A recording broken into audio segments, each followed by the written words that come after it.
Hello friends, welcome back to my YouTube channel we political. और आज हम discuss करेंगे फांसीवाद सीरीज़ के अंतर्गत ही फांसीवाद के उदय के कारण। ये इस वीडियो का पार्ट 2 है।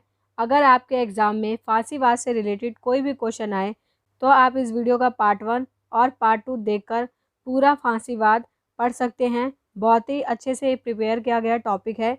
इसके बाद आपको कोई और वीडियो देखने की ज़रूरत नहीं पड़ेगी, ये मेरी गारंटी है। फुल डिटेल्ड वीडियो है, आपको फुल टॉपिक मिल रहा है इसमें। बेस्ट आंसर्स आपको इस चैनल पर मिलेंगे, आप मेरी वीडियोस में देख ही सकते हैं। अगर आप BA honours, BA political science, MA political science या एमए के स्टूडेंट है और साथ साथ एमए हिस्ट्री, बीए हिस्ट्री के स्टूडेंट है, तो आपके लिए ये वीडियो बहुत ही इंपॉर्टेंट है। चाहे आप कोई भी यूनिवर्सिटी से पढ़ रहे हों, डीयू, इग्नू, जामिया, सभी के लिए इम्पॉर्टेंट टॉपिक है। क्योंकि सभी में फांसीवाद क्या है, या फांसीवाद के उदय के कारण, या फांसीवाद की विशेषताएं, या फांसीवाद उदय होने के ऐतिहासिक कारण क्या है, पूछा जाता है। तो आपको इस वीडियो के पार्ट 1 और पार्ट 2 में पूरी जानकारी मिलेगी। इसके अलावा आपको कोई और वीडियो देखने की ज़रूरत नहीं है। इसके साथ साथ आप हमारा टेलीग्राम ग्रुप भी ज्वाइन कर सकते हैं, लिंक जो है डिस्क्रिप्शन बॉक्स में दिया गया है। और इस वीडियो का पीडीएफ भी आप आसानी से प्राप्त कर सकते हैं, इसका भी लिंक डिस्क्रिप्शन बॉक्स में आपको मिल जाएगा। और साथ ही साथ हमारा एक न्यू चैनल है वंदना गोविंद के नाम से। अगर आप मेरी वेडिंग वीडियोज़ और डेली लाइफ में इंटरेस्टेड है तो आप उस चैनल को भी सब्सक्राइब कर सकते हैं, उसका लिंक भी डिस्क्रिप्शन बॉक्स में दिया गया है।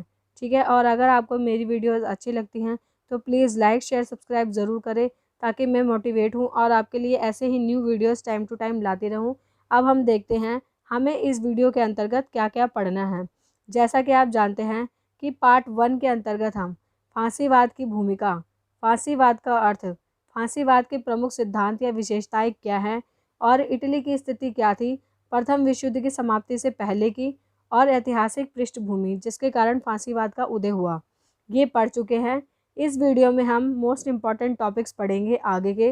फांसीवाद के उदय के कारण क्या हैं, और सेकंड पढ़ेंगे इसमें फांसीवाद शासन में विदेश नीति क्या था, अर्थात जब फांसीवाद चल रहा था तब उस समय मुसोलिनी की विदेश नीति क्या थी फांसीवाद के अंतर्गत। और अंत में पढ़ेंगे हम निष्कर्ष, बहुत ही इम्पॉर्टेंट है। तो आप इस वीडियो का पार्ट 1 और पार्ट 2 पूरा देखें, तभी आपको ये पूरा टॉपिक अच्छे से समझ आएगा और इसके बाद आपको कोई और वीडियो देखने की बिल्कुल भी ज़रूरत नहीं पड़ेगी। तो स्टार्ट करते हैं अपना टॉपिक, फांसीवाद के उदय के कारण। बहुत ही इम्पॉर्टेंट है।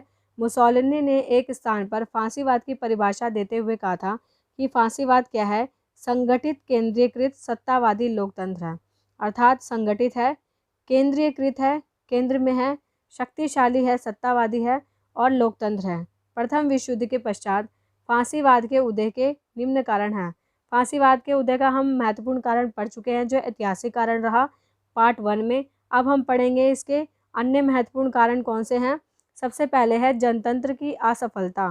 प्रथम विश्व युद्ध में जिस प्रकार इटली ने अपने जानने वाले देशों की राय के विपरीत मित्र राष्ट्रों का साथ दिया, यदि इटली को अपनी महत्वाकांक्षा के अनुसार संपत्ति और भूभाग मिल जाता तो इटली की आर्थिक और राजनीतिक परिस्थितियां कुछ और ही होती।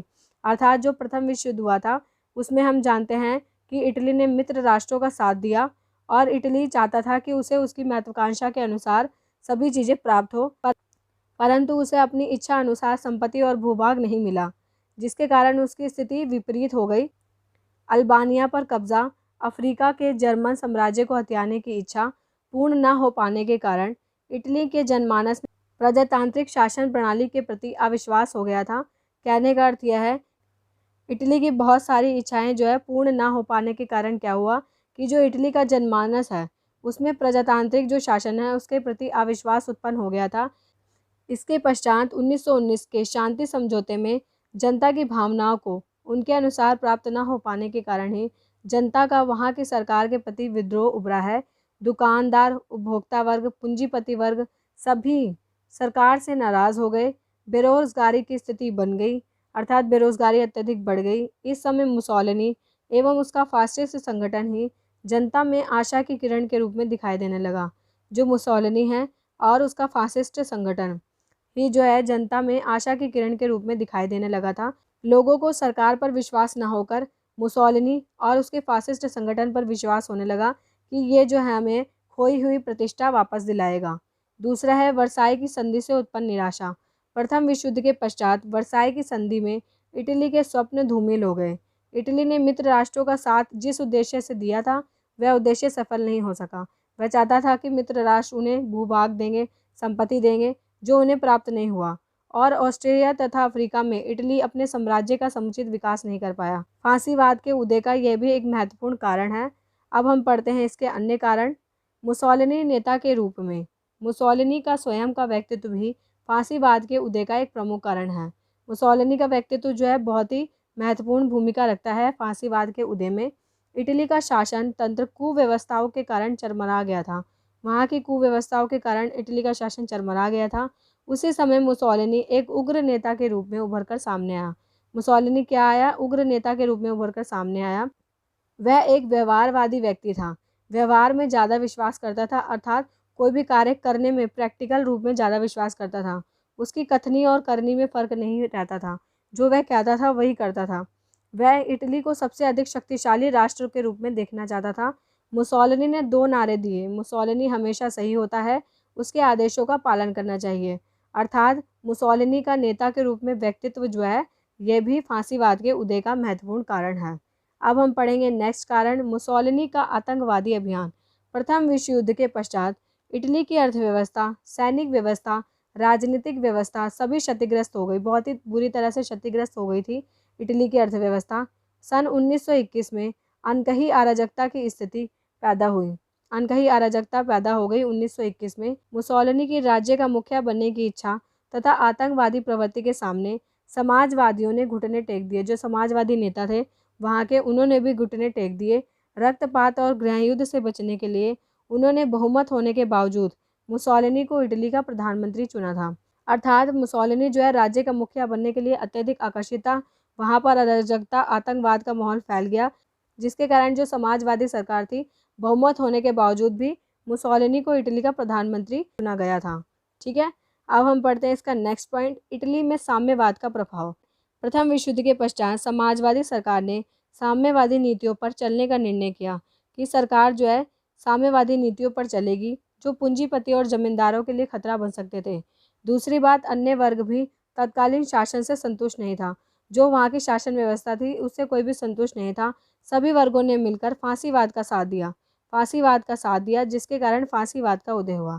ठीक है, सभी ने फांसीवाद में विश्वास किया, मुसोलिनी का साथ दिया, और जिसके कारण क्या हुआ कि फांसीवाद का उदय हुआ और साम्यवादी प्रभाव में कमी आई।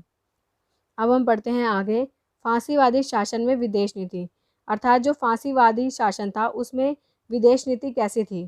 फासिस्ट नेता मुसोलिनी के नेतृत्व में विदेश नीति तत्कालीन परिस्थितियों को पूर्ण ध्यान में रखकर बनाई गई थी। जो फांसीवादी नेता है मुसोलिनी के नेतृत्व में जो विदेश नीति बनाई गई, वह तत्कालीन परिस्थितियाँ, उस समय की परिस्थितियों को देखकर बनाई गई। इटली ने प्रथम विश्व युद्ध में जो खोया था उसे पाने की चेष्टा उस नीति का आधार थी। जो खोया था उसे पाने की चेष्टा उस नीति का आधार थी। मुसोलिनी का प्रमुख लक्ष्य था कि भूमध्य सागर में इटली का प्रभुत्व कायम किया जाए। अंतर्राष्ट्रीय स्तर पर इटली पूर्व स्थान को प्राप्त कर सके। जो उसकी पुरानी प्रतिष्ठा है, राजसत्ता है, उसे इटली दोबारा प्राप्त कर सके। इसके लिए मुसोलिनी की निम्न विदेश नीति थी। मुसोलिनी की विदेश नीति में प्रमुख रूप से निम्न कार्य सम्मिलित किए जाते हैं। सबसे पहले है कोरफू कांड। मुसोलिनी को इटली की खोई हुई प्रतिष्ठा तथा गौरव प्राप्त करने का एक अवसर उस समय प्राप्त हुआ जब अल्बानिया और यूनान के बीच चल रहे सीमा विवाद पर दोनों देशों के मत में विभिन्नता आई। अर्थात अल्बानिया और यूनान दोनों के बीच चल रहे जो सीमा विवाद है उसमें विभिन्नता आई। अल्बानिया एवं यूनान के बीच सीमा विवाद को सुलझाने के लिए एक अंतर्राष्ट्रीय आयोग की नियुक्ति की गई। एक अंतर्राष्ट्रीय आयोग बना। इस आयोग के 3 सदस्य इटली के थे, परंतु तीनों सदस्यों को यूनान जाते समय मार दिया गया। अर्थात अल्बानिया और यूनान के बीच जो सीमा विवाद था उसे सुलझाने के लिए इटली ने अपने 3 सदस्य भेजा और उन तीनों सदस्यों को रास्ते में ही मार दिया गया। इटली ने इस मामले पर यूनान से भारी क्षतिपूर्ति की मांग की तथा अपनी मांग संयुक्त राष्ट्र संघ में प्रस्तुत की। अंत में इटली ने यूनान के कोरफू द्वीप पर बम वर्षा करके अपना अधिकार जमा लिया। हालांकि इटली को ब्रिटेन के हस्तक्षेप के कारण पुनः कोरफू द्वीप खाली कराना पड़ा। जैसे ही ब्रिटेन ने हस्तक्षेप किया, इटली को ये कोरफू द्वीप खाली कराना पड़ा जो उसने कब्जा कर लिया था। परंतु यूनान से इटली को लगभग 5 करोड़ 30 लाख लीरा की क्षतिपूर्ति हुई, जिससे इटली को आंशिक सफलता मिली। अब हम पढ़ते हैं इसके अन्य विदेश नीति। भूमध्य सागर पर प्रभुत्व का प्रयास। पेरिस की शांति वार्ता में इटली को जिस बात का दुख था वह था भूमध्य सागर के पूर्वी भागों में द्वीप समूहों को प्राप्त न कर पाना। इटली की मांग समझौता वार्ता में अस्वीकृत कर दी गई, परंतु मुसोलिनी का यह विचार था कि किसी भी प्रकार से भूमध्य सागर पर अपनी सत्ता स्थापित कर ले तथा भूमध्य सागर को रोमन झील के रूप में बदलकर अपनी प्रतिष्ठा में वृद्धि करें। अर्थात मुसोलिनी जो है भूमध्य सागर पर प्रभुत्व का प्रयास करता रहता था। इसके बाद मुसोलिनी ने यह विचार किया कि किसी भी प्रकार से भूमध्य सागर पर अपनी सत्ता स्थापित की जाए और रोमन झील के रूप में बदलकर भूमध्य सागर को अपनी प्रतिष्ठा को और अधिक बढ़ाया जाए। ठीक है। विदेशों से मित्रता का प्रयास। इटली ने भूमध्य सागरीय क्षेत्र के लिए विदेशों से मित्रता बढ़ाने का प्रयास प्रारंभ कर दिया। इटली ने स्पेन, रोमानिया, अल्बानिया, हंगरी, यूनान आदि देशों के साथ मैत्री संधियां की। इन सभी देशों के साथ उसने मैत्री संधियां करना स्टार्ट कर दिया। मैत्रियों का आधार आर्थिक लालसा ही रखा गया। पैसा ही जो है इसका मेन आधार रखा गया ताकि इटली धनवान बन सके और प्रतिष्ठा प्राप्त कर सके। इसके कारण इसकी विदेश नीति क्या थी कि विदेशों से मित्रता करना। टैंजियर संकट। टैंजियर के कारण ही इटली को महाशक्तियों के रूप में जाना जाने लगा। टैंजियर मोरक्को गणराज्य का एक प्रमुख बंदरगाह है। ये क्या है? टैंजियर मोरक्को गणराज्य जो है उसका प्रमुख बंदरगाह है जिस पर अंतर्राष्ट्रीय शासन था। फ्रांस तथा स्पेन अंतर्राष्ट्रीय शासन विधि में संशोधन करने की दृष्टि से 1927 में मिले। इसी समय मुसोलिनी सरकार ने यह दावा प्रस्तुत किया कि इटली भूमध्य सागरीय विशिष्ट देश है। जो इटली है वह भूमध्य सागर का विशिष्ट देश है जिसको वार्ता में आमंत्रित किया जाना चाहिए। अर्थात इटली को भी जो है इसमें आमंत्रित किया जाना चाहिए जिसमें फ्रांस और स्पेन आमंत्रित हैं। अतः इटली को भी आमंत्रित किया गया इस सम्मेलन में। इटली को टैंजियर के संबंध में हुए समझौते में इस नगर के प्रशासन का अधिकार प्रदान किया गया। जो यह टैंजियर बंदरगाह था उसमें प्रशासन का अधिकार प्रदान किया गया इटली को तथा इटली महाशक्ति के रूप में उभरा। इसके बाद जो क्या है इटली एक महाशक्ति के रूप में उभरा। अबिसिनिया अभियान। फ्रांस तथा ब्रिटेन जो पहले अबिसिनिया को इटली के अधिकार में दिए जाने के प्रबल विरोधी थे, वह चाहते थे कि अबिसिनिया को इटली को ना दिया जाए। दूसरी तरफ जर्मनी में हिटलर को नाजी क्रांति ने ब्रिटेन और फ्रांस को इटली की मित्रता के लिए प्रोत्साहित किया। 1935 में ऐसी परिस्थितियां हो गई कि फ्रांस ने स्वयं ही इटली को अबिसिनिया पर अधिकार करने की छूट प्रदान कर दी।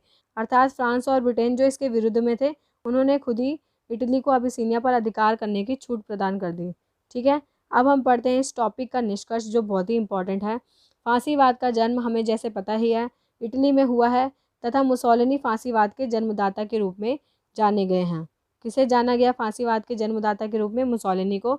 मुसोलिनी फासिज्म को परिभाषित करते हुए कहता है कि फासिज्म वह दर्शन है जो राज्य की सत्ता की सर्वोच्चता में विश्वास रखता है कि जो राज्य की सत्ता है अर्थात जो शक्ति है वो सर्वोच्च होनी चाहिए तथा शक्ति अनुशासन एवं एकता पर बल देता है। जो ये शक्ति है यह अनुशासन और एकता पर बल देता है। इटली सदैव से ही एक महत्वाकांक्षी राष्ट्र रहा है। महत्वाकांक्षा रही है, इसकी अत्यधिक इच्छा रही है कि हम बहुत सारे द्वीपों को राज्यों पर कब्जा करके अपने अधिकार में मिला लें। इटली के शासक एवं जनता दोनों की यही महत्वाकांक्षा रही है कि वह अन्य राष्ट्रों की संपत्तियों को लूटें और विभिन्न राष्ट्रों द्वीपों कॉलोनियों को अपने कब्जे में करें। ठीक है। इनकी यही महत्वाकांक्षा रही है स्टार्टिंग से। बिस्मार्क इटली के विषय में कहते हैं, अतृप्त इटली संतुष्ट ना हो जो ताक झाक करता हुआ भ्रष्टाचार दुर्भाग्य की गंध से आकर्षित होकर सदैव इधर उधर बेचैन होकर घूमता है। इटली किसी पर पीछे से और किसी पर सामने से आक्रमण करने के लिए सदा उत्साहित रहता है, परंतु किसी ने सच ही कहा है। अर्थात इटली शुरुआत से ही आक्रमण करने के लिए उत्साहित रहता है और अत्यधिक महत्वाकांक्षा रखता हुआ देश है, परंतु किसी ने सच ही कहा है कि किसी देश में तानाशाही शासक की प्रवृत्ति सदा एक सी नहीं रहती और ऐसा हुआ भी। इटली जर्मनी समझौता हो या जर्मनी के हिटलर का मुसोलिनी के साथ संबंध, यहीं से इटली के तानाशाही राज्य की प्रवृत्ति में उतार चढ़ाव देखने को मिलते हैं। अर्थात इटली की स्थिति में उतार चढ़ाव होने लगे एक टाइम के बाद। अंत में मुसोलिनी को बंदी बनाया गया तथा मित्र राष्ट्रों ने रोम पर चढ़ाई कर दी। जो मित्र राष्ट्र हैं उन्होंने स्वयं ही रोम पर चढ़ाई कर दी। इसी बीच अप्रैल 1945 को स्वदेश वासियों ने ही मुसोलिनी को गोली का शिकार बना दिया। जो 18 अप्रैल था उसमें 1945 को स्वदेशवासी अर्थात स्वयं ही मुसोलिनी को गोली का शिकार बना दिया गया और इटली 10 जून 1946 को पुनः गणराज्य बन गया। अंत में मुसोलिनी की तानाशाही प्रवृत्ति का आखिरकार अंत हो ही गया और इटली 1946 में गणराज्य बना दिया गया। कहने का अर्थ यह है, कोई भी शासन व्यवस्था हो, उसका अंत एक टाइम के बाद हो जाता है और उसमें उतार चढ़ाव भी एक टाइम के बाद आते हैं। जैसे मुसोलिनी को वहीं के लोगों द्वारा बंदी बनाया गया और स्वदेश वासियों ने ही मुसोलिनी को गोली मारकर उसकी हत्या कर दी और इटली को पुनः जो है गणराज्य के रूप में बना दिया गया 1946 को। ये फांसीवाद टॉपिक हमारे यहीं समाप्त होता है। इस वीडियो का पार्ट 1 और पार्ट 2 ज़रूर देखें, तभी आपको इसके सारे पॉइंट्स क्लियर होंगे। अगर आपको ये वीडियो अच्छी लगे तो प्लीज़ लाइक शेयर सब्सक्राइब ज़रूर करें और इसके साथ साथ हमारा सेकंड चैनल है वंदना गोविंद के नाम से। अगर आपने उस चैनल को अभी तक सब्सक्राइब नहीं किया तो आप सब्सक्राइब कर लें। इसमें आप मेरी वेडिंग वीडियोस और बहुत सारे मेमोरेबल मोमेंट्स देख सकते हैं। Thank you so much for watching my video.